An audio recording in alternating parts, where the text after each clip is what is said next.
Pag inilagay mo yan sa piso, halos ano siya, napakaliit. Hindi mo halos makita yung bilog na yan, yung bola.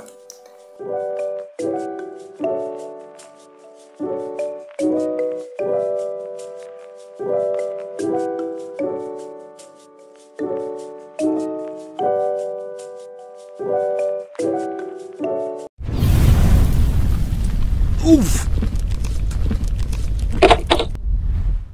Sige nga mama, ikaw magsalita. Yo, good morning guys. Ito po muli si Daddy Bean. Try mo mama. Yo, good morning guys. Ano si Daddy Bean? Yo, ganunin mo. Yo! Oh! Yun. Okay guys, ito po muli si Daddy Bean and maligayang pagbabalik sa Daddy Bean channel. So, pasensya na yung boses natin medyo funny. Ibig sabihin, nadali ako nung sobrang lamig na panahon dito. Medyo bumabagsak na kasi yung temperatura. So, ngayon, kailangan kong kontrolin yung boses ko. And ito kasi ipapakita natin guys. Ito kasi ipapakita natin, kailangan medyo na, okay na yung boses. Kailangan medyo yung maipaliwanag ko ng pakonti-konti. So, ibig sabihin, magsasalita ako ng pakonti-konti para maipaliwanag ko kung ano nangyayari dito sa video. And maraming salamat pa rin sa mga sumusuporta. No? Hindi nga pala ako hindi ko kayo papatigilin sa pagbibib guys dahil dito sa boses ko, no? Talagang lang, nadali lang ako. Paggising ko kahapon, nakatulog ako sa shop. Paggising ko, biglang gumanito yung boses ko. Okay naman ako nung bago ako matulog. So, ewan ko, basta paggising ko, ganito na yung boses ko. Siguro, malamig kasi hindi na nga ako nag-electric fan kahapon. Kasi nga, medyo malamig na nga. Okay, so simulan na natin to, no? Maraming salamat pa rin sa suporta, no? And yun, subukan na nating panoorin to.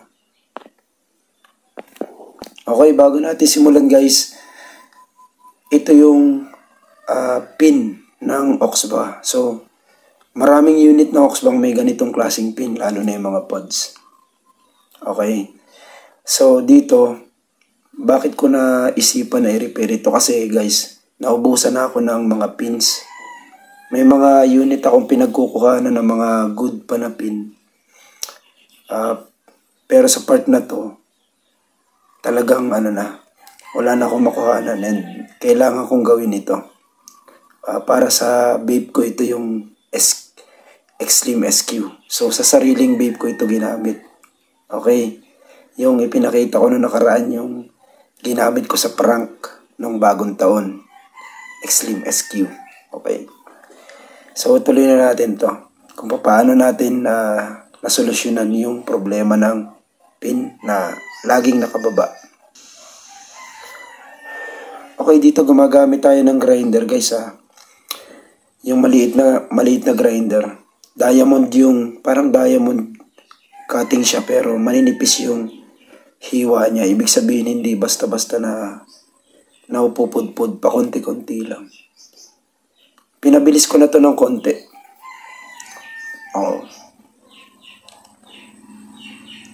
Sa part na to, kailangan nating ma-expose yung pinakang mga components sa loob. Kasi nasurpresa ako na ganun yung mga components niya. Kasi although nakapagbukas na ako ng kung naalala nyo yung sa E100, nabuksan ko na yun pero hanggang dun lang ako sa bottom. Ito sa side ko tinira. Okay, so try natin to. Masusurpresa rin kayo sa resulta nito guys. Okay, so dito expose na yung mga components sa loob. Isang mapapansin nyo dito. May mga components dyan Kita nyo ba? And magugulat kayo kung ano yung nasa loob niyan. Doon sa mga hindi pa nakakakita.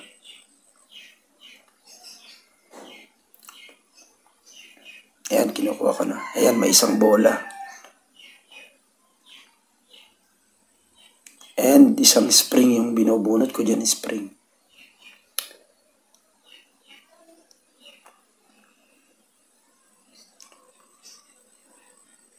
Okay. Ang problema sa spring na yan guys, dumapa na yan kasi naluto na sa init. Okay.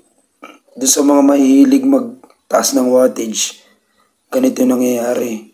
And lagi nyo ring lilinisan yung mga units ninyo, yung mga pins, para hindi siya magkaganyan. Pero habang tumatagal kasi, dumudumi ang area na yan. Ibig sabihin, prone yan sa pagkasira. And bago nga pala natin lagyan ng solusyon yan, nililinisan muna siya kasi para maganda yung contacts ng mga bakal. And dito, yung nakikita nyo liquid na yan, yan ay mineral oil. Okay, naintindihan nyo ba? Mineral oil. Medyo hirap pa may luya nga ako sa bibig eh. Medyo hirap ako magsalita. So sa mga pansin nyo, dalawa na yung spring natin. Bakit? Nagbaklas pa ako ng isa. Hindi ko na lang pinakita sa video. Ayan, dalawang bola din. Kasi gagamitin natin para ma-repair yung isang pogo pin connector. Nilagyan ko na rin ng oil. Teka, bakit nga pala may mineral oil? Para hindi delikadong tumalsik-talsik and mas madali nating ma-manage yung maliliit. Sobrang liliit yan guys. Pag inilagay mo yan sa piso, halos ano siya, napakaliit. Hindi mo halos makita yung bilog na yan, yung bola. So, isang mapapansin nyo dito, naglagay tayo nitong ano. Inuna ko ba yung bola? Hindi ko nakita.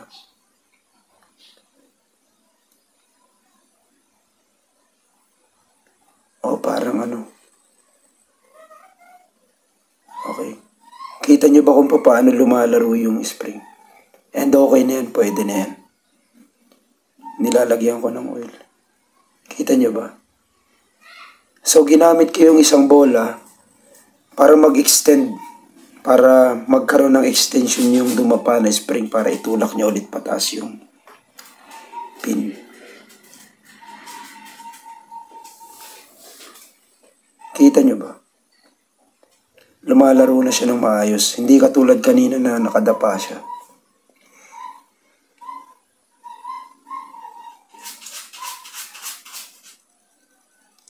Pinupunasan natin ng tissue.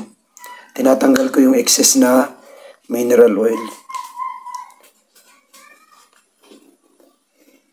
Okay. Sa part na to, susubukan na natin ikabit yan. Ayan. Yan si Slim SQ.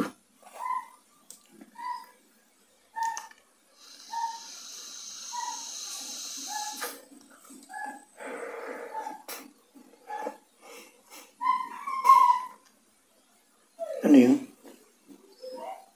Mga bata.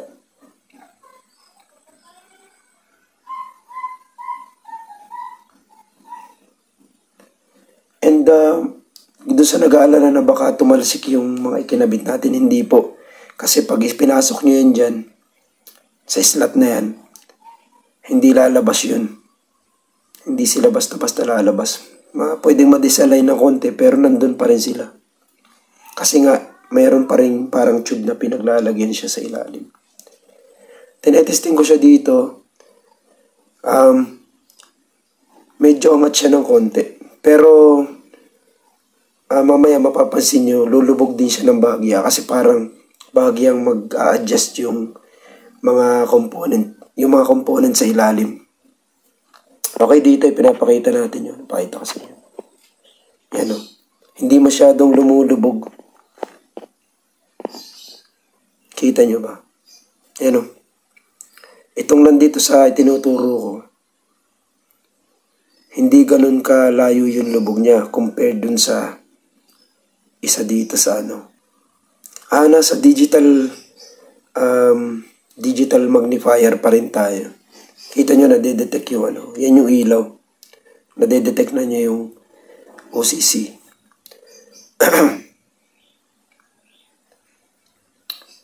And ipapakita na natin yan. Umuusok siya. Hinipa ko na yun doon sa area na yun.